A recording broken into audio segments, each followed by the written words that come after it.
Okay. Ready? All right. Yep. Hello, everyone. My name is Jason Sevilla. Nice to see you guys again. My presentation is going to be on my dream job, which is the MBA.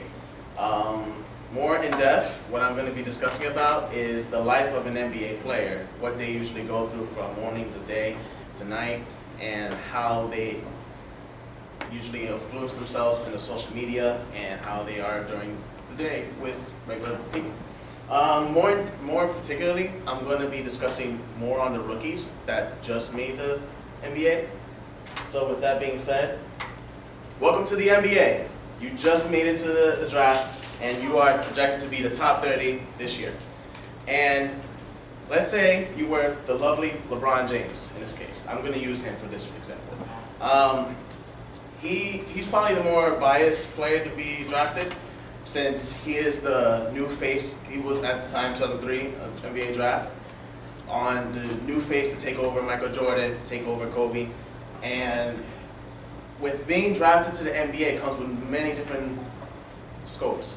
Coming from high school to the NBA, when you're in high school, you get to have fun, you get to go to prom, you get to enjoy life, you get to go to Wildwood. Some of you, I've been to Wildwood, but I don't know. But, and with LeBron, he skipped college. So now they influence the law in NBA where you can no longer do that. So you have to have at least 1 year mandatory in college to be able to experience college, and that way get an education higher than high school. But the downside to that is that people leave the first year and go straight to the NBA. The problem with that is that not many people are ready for the real life. So once you go from college or high school to the NBA, real life hits you in the face. Now you're drafted. You made it. Now what? You think you're set, right? You think you will have all the money in the world and you don't even need to pay for anything. Because essentially, that's what it is as an NBA player. When you're going to eat, usually most of your meals are for free. However, they're strict to a dietary rule. So your strength and conditioning coach will tell you no more McDonald's, no more Burger King, no more Subway. None of those fast food chains are no longer prohibited for you. But the problem with being drafted in the NBA is staying in an NBA team. The rookie year. Like I said, it's probably the hardest transition for a college player because they'll be experiencing real life. All they are going to be exposed to in NBA summer after college is eat, train, sleep, and repeat. So wake up in the morning, you have your breakfast, you go work out, then you get some shots up, then you do the same thing again after practice is done. In order to make it to the NBA, you have to always outwork the competition. And being able to be in the NBA, if you're in the college, it's 1 out of 365. That's 0.002% chance of you actually making it to the NBA. Now, I've listed internship here because as your rookie year in the NBA, that's essentially what it is. You get treated like the bottom of the barrel. You are essentially the new guy. So with that being said, I looked up an article from blogs from NBA.com, and one of them had CJ McCollum, who plays for the Blazers. He was backtracking his rookie year and trying to give an insight for players that are up and coming to the NBA. One of the quotes were, a lot of people have compared being an NBA rookie to being a fraternity pledge. It's not really intense like that, it's more like being an intern. He went on to saying as well, the vets on your team may be calling you at 3, 4 in the morning, crazy hours, to have you run all kinds of errands. And these requests are legit. I want ice cream. You gotta go get him ice cream.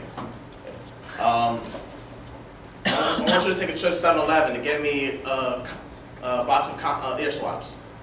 Gotta do it. You're a rookie. You have to do all these requests. I want you to shine my shoes. You have to do it. Mostly your standard intern stuff. So, with rookie internship also comes with rookie hazing. Now, one of the main things that happen with rookies, they usually get book bags that are in the color pink. So you would get your Tinkerbell, you would get your Dora the Explorer, and you would get the princesses. Now, the next guy onto your left, DeMarcus Cousins, he was known for being one of the toughest NCAA players. He also had to succumb to NBA rookie hazing. And you'll see later that he will also subject us to the same outcome to another rookie. This is a very common hazing tool that they use. They grab 4 bags of popcorn, fully loaded, and when a rookie, they get the contract, they want to spend it on a car. So what the veterans do, they grab the popcorn and they fully load your car with popcorn. So now you have to deal with the smell of popcorn and trying to clean it out. One rookie said that it took him about 2 weeks for the smell to go away, even with a bunch of car scents being in the car. Now, there's a rookie this year named Nick Stauska, who he plays for the Sacramento Kings. He does not have a car, he does not drive, he doesn't have a license, so he thought he was in the clear. He was, boy, was he wrong. All right, let me set the scene for y'all. Okay. It's Rudy Gay. That's Nick Stauskas. So bam, what's the next best thing? His house. You're gonna trash it. Everybody go down. You know, it's the next to last game. Young fella thought he was all good for the season. Think we weren't gonna get him or not, but hey, he gonna have a big surprise tonight. We made it. I think that was good.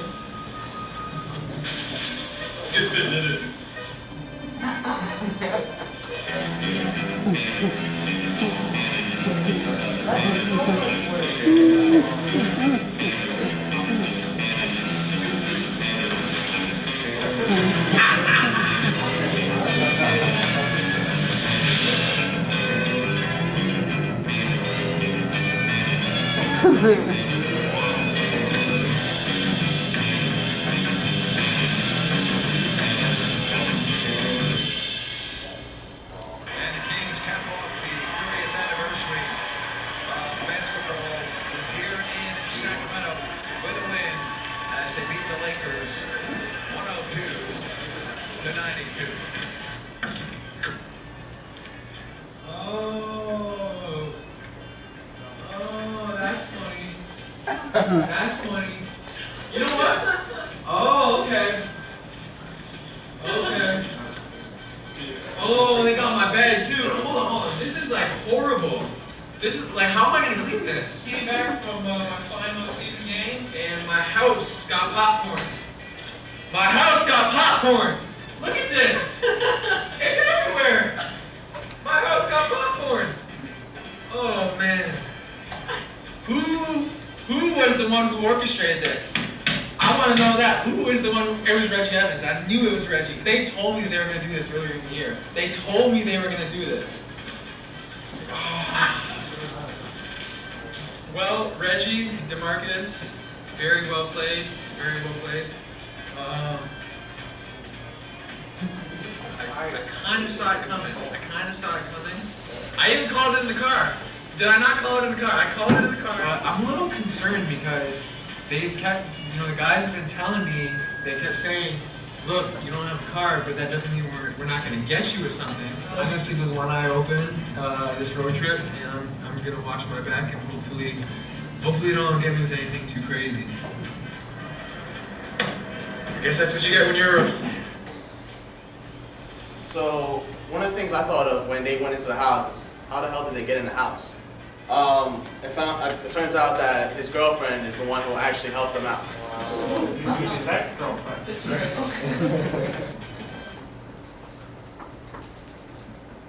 So, it's all fun and games until someone gets hurt.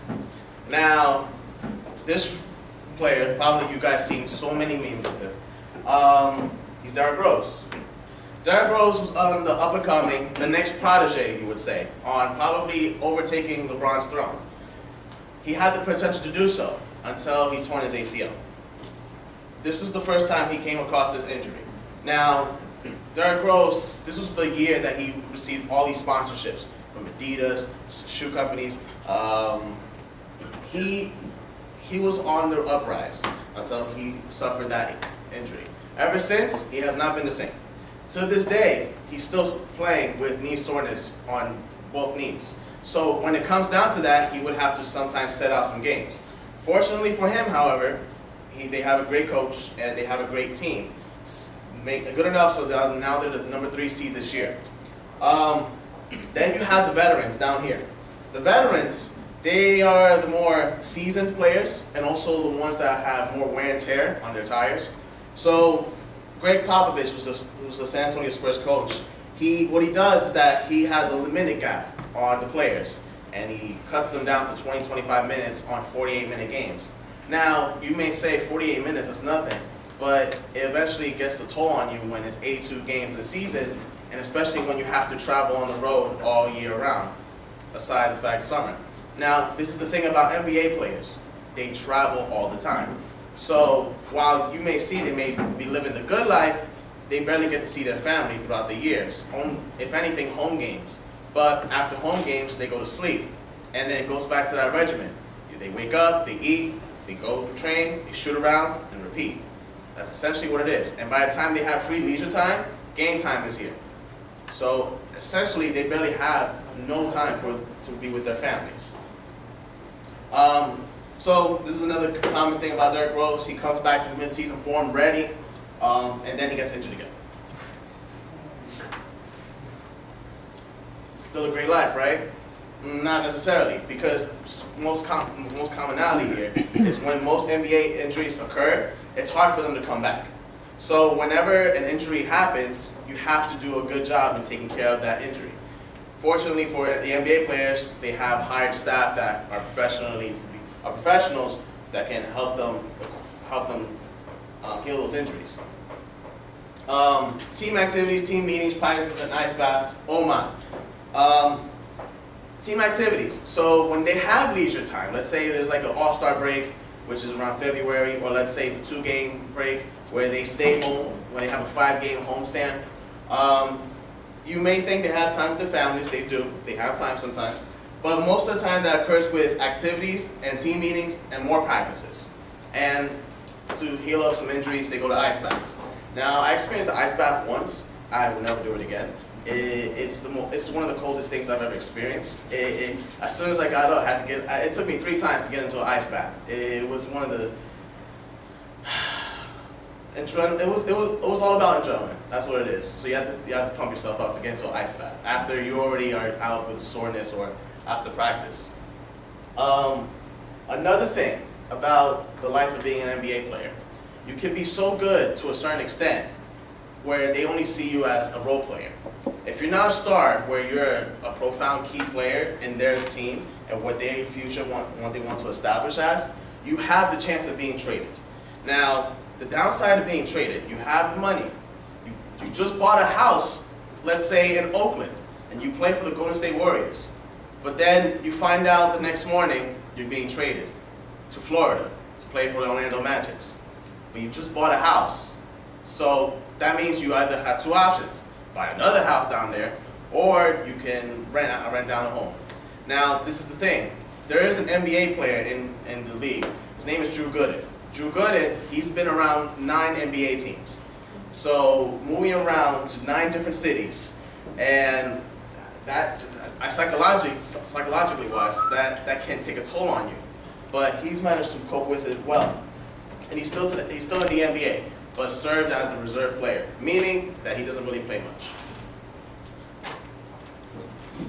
And that is the NBA life. Now, before you clap, no, not yet. Who here plays basketball? You play basketball? Okay, cool. You do. Okay. Who does not? The rest of you guys. Cool. All right. So, the people who do not play basketball. I want one of you guys to come up here, and I'm going to show you. It's a very simple thing, so no worries. I'm going to show you how to shoot the ball properly. So, I just want one person. All right.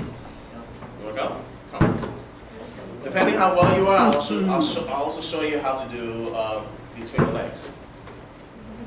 All right. So when you're shooting the ball, I'm gonna face this way so you can see it better.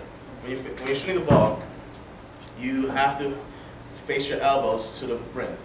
For women, it's a bit harder. They have a more tendency to do this with their elbows. But you have to, when you want to develop a shot. So let's say if you work for a company and they play basketball on their free time, and you want to join them, you can surprise them by saying, hey, I can play, and you know how to shoot, if you practice, obviously. But I'm going to show you how to do it one time. So then I'm going to have you target me, and I'm going to make a pretend hoop, and see if you can make it. All right, so this is how you shoot. I have my hands here, then I have my thumbs here. So I'm going to have you project it right now. Are you a lefty? Okay, so then you're going to do this way. Sorry, I'm a lefty. And you're going to put your elbows here, facing this up. And then what you're going to do is that you're going to flick it with your wrist, extending your elbows. So do that right now. I'll go get it, don't worry. All right, so that's good. That's good. So essentially, it's supposed to look like a spinning. So now that you know how to do that, I'm going to have you target my hoop. So I'm going to put it right here. So what you have to do is keep your elbows in, so and just project it straight. That's fine. All right. You definitely need practice, so that's not bad. But thank you. That's my presentation.